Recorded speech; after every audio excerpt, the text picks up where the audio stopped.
Hiya, I'm Jasper, and welcome to your video review for Charlie and the Chocolate Factory 2005 version, which is funny because this one is 100% clearly a Johnny Depp as Willy Wonka movie, and yet the 1971 version, because of Gene Wilder, they called it Willy Wonka, the Chocolate Factory, rightfully so, whereas this one, it's Charlie and the Chocolate Factory because they're basing it more off of the book, not necessarily this movie. And so it's appropriate for them to call it because Charlie and the Chocolate Factory, because that's what the book was called.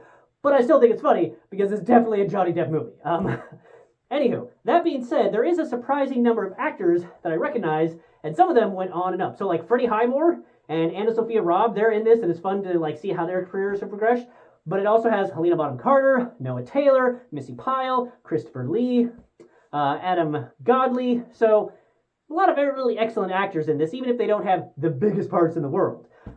Johnny Depp is an amazing actor. He's phenomenal in all of his movies that he's in. I love the little like side looks that he gives in this.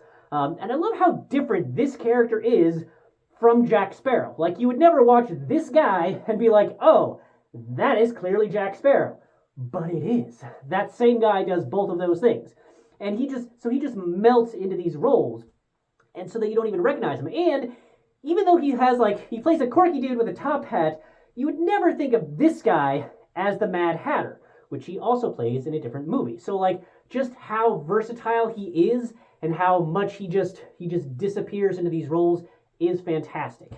I thoroughly enjoyed this movie. I will say that I liked the differences that they had in this one, and just like I said, I've gone on and on about how much I really like Johnny Depp in this one. But I will say that I think that probably the only mistake really was the Deep Roy. So he's the guy who plays all of the Oompa Loompas, and I appreciate that they still had Oompa Loompa songs at all in this, but I didn't really feel like he was the best fit for it. Like, I don't know if maybe he's just really popular in India or what, but like, I feel like with a name like Deep Roy, he's got to be popular somewhere. But I never heard of him before this, never heard of him after this, didn't really care for his portrayal. And the songs were just not nearly as memorable because it was just him doing the things. Like, the Oompa Loompa songs in the Gene Wilder version were quite memorable. These ones, not as much. But other than that, still love the movie, still love the characters. And I also really enjoyed that in this one, Charlie doesn't do the stupid thing with the fizzy pub thing, like that was totally against his character in the first one, especially after seeing what was happening to all the other kids. He wouldn't do the stupid shit that was causing all the same problems with the other kids in that one. So, little bitch and moan about that one. But point being is that they did not do that in this one. They were like, hey, he's a good kid. He's going to maintain his goodness throughout the movie in a way that makes sense. And I like that because it is character consistent. Unlike that bullshit scene in that movie. Still like that movie. Still like this movie. Just minor complaints. So definitely give this movie a shot. It is a different style of movie. It's not as much of a music, like, it's not a musical because there's basically the Oompa Loompa songs and that's about it. Whereas this one had a whole bunch of other songs that were memorable. But they are each excellent in their own way.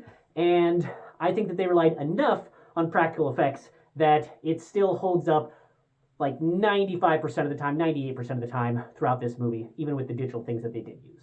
So, a lot of fun. I really like the different interpretations of the characters of Willy Wonka and Charlie and all that jazz.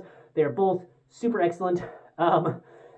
Still, fuck all them grandparents, especially Grandpa Joe. Less so in this one, because at least he was like saving money, not like have a fucking tobacco fund like he had in that version.